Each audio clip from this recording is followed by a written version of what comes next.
Nosso sonho é o Brasil.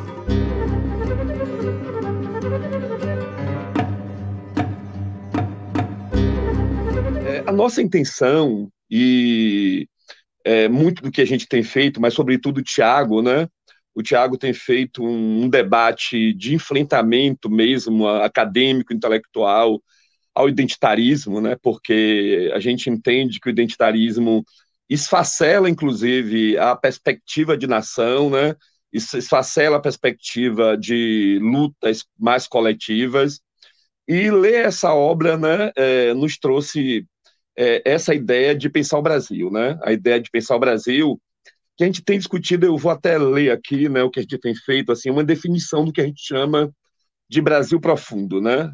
Laboratórios de estudo Brasil profundo, é porque a gente entende que tem um Brasil que nem sempre aparece, né? E eu vou ler aqui, assim, uma breve escrita que eu fiz, assim, dessa síntese do que seria o Brasil profundo, que é uma noção que estamos desenvolvendo e testando na interpretação de fenômenos da cidade brasileira, né?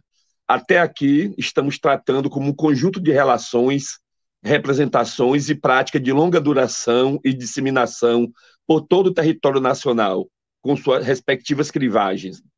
Essas relações, representações e práticas têm em comum o fato de terem surgido espontaneamente, sem se refletir nas imagens que as elites intelectuais e políticas costumam desenhar do que o Brasil é. Esse tipo de teste nós fizemos em relação ao tema do bolsonarismo, né? Entendemos que o bolsonarismo contém elementos do Brasil profundo, embora não esgote. E entendemos também que Freire é um dos poucos intelectuais que captaram esse elemento em Casa Grande e Senzala, no momento em que a elite intelectual do país é identitária, uma elite que finge que não é elite dominante, recuperar Freire para mostrar os elementos de longa duração do Brasil profundo em sua principal obra é muito importante. Então, um pouco do debate que a gente fez foi recuperar a noção de Freire e trazer autores que a gente entende que têm contribuições extremamente interessantes para pensar o bolsonarismo, para pensar a obra de Freire, Casagrande e Senzala, né? Um dos autores que a gente usou no texto, trabalhou no texto, né? A gente primeiro articulou autores clássicos, né, para discutir a noção de Brasil profundo, né? Trouxemos contribuição também da literatura. A gente também tem feito um pouco dessa experiência de juntar a literatura, né, juntar a poesia, a arte, a música brasileira também, estudado Chico, Caetano, Belchior. Então a gente traz no primeiro momento essa noção de Brasil profundo, né, de como a gente construiu ela como uma ideia de longa duração, né, pensando o Brasil a partir da ideia de longa duração, mas não pensando especificamente a noção de estrutura como algo rígido, né, sem tensionamento, sem disputa, não é essa a ideia, né? A gente está pensando um pouco das experiências do povo, como se formam essas experiências, como se dão essas experiências, e Benzaquem é um autor que nos ajudou muito, inclusive, no entendimento de Freire, né? Sobretudo o conceito dele de equilíbrio dos antagônicos, né? Que ele trabalha lá no livro Guerra e Paz, né? Esse conceito nos parece que é um conceito muito interessante para pensar o Brasil. Primeiro que ele potencializa uma ideia de Brasil que não é a ideia de Brasil de apenas ódio racial, de apenas violência, né? De apenas violência física e simbólica, né? Ele também abre espaço para uma espécie de equilíbrio dos antagônicos. Eu diria que talvez a palavra melhor fosse equilíbrio, tensão dos antagônicos, né? Na medida que esse Brasil formado, né, visto lá em Casa Grande e Senzala, né, é um Brasil que bebe da cultura europeia, bebe da cultura africana, bebe também do elemento da cultura indígena, mas isso forma uma civilização nova, né?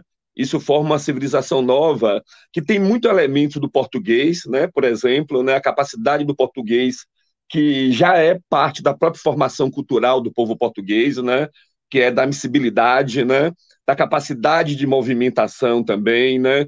Do escravo que aqui chega, né? Bom que se diga que na obra muito diferente daquilo que se diz que Gilberto Freire pensa a ideia de uma democracia racial, não, né? Várias passagens, inclusive no livro Casa Grande e Senzala, ele deixa bem claro, né? Deixa bem explícito que esse negro que contribuiu para a formação social brasileira, para formar a civilização brasileira, ele não se potencializou mais ainda, não contribuiu mais ainda, porque ele estava na condição de escravo, né? E essa condição de escravo, isso é colocado claramente em diversas passagens do livro, né? A despeito de outras contribuições que tem, né? Que o negro dá para a formação da identidade nacional. Nos parece que ler o Brasil a partir disso, né? A partir desse elemento da contribuição do negro, da violência, mas também do afeto, do encontro, né? Eu acho que nos potencializa, e isso para mim, inclusive, foi uma experiência muito interessante, né? Porque é ver um Brasil que parte da esquerda não vê, né? Que parte dos movimentos identitários não vê, porque os movimentos identitários têm uma tendência a operar quase sempre pela dicotomia, então ou é um Brasil da violência ou é um Brasil do afeto, né? Então, normalmente só aparece aí um Brasil da violência. E lá está, né, claramente na obra Casagrande Senzala, na música, na Cantiga de Diná, né, nessa própria criação, nessa relação entre o espaço da casa, né, como também um local de trabalho, diferente da colonização americana, né, que houve de fato um distanciamento, né, entre escravos e as elites. No Brasil há esse encontro, né? E esse encontro ele é feito de violência, mas ele é também necessariamente feito de afeto, né?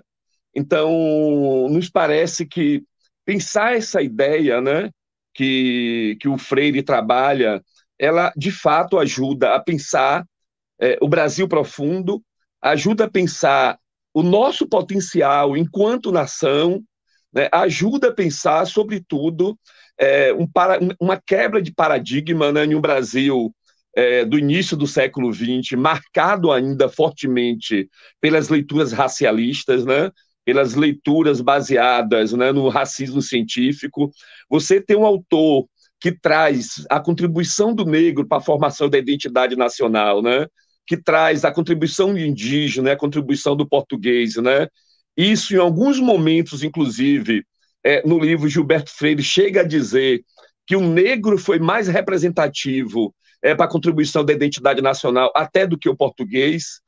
Nos parece que é muito pouco reduzir essa obra meramente, exclusivamente ao conceito de democracia racial, que eu, particularmente, das obras que li, não vi aparecer, né? Não conheço, não vi esse conceito dessa forma que os movimentos identitários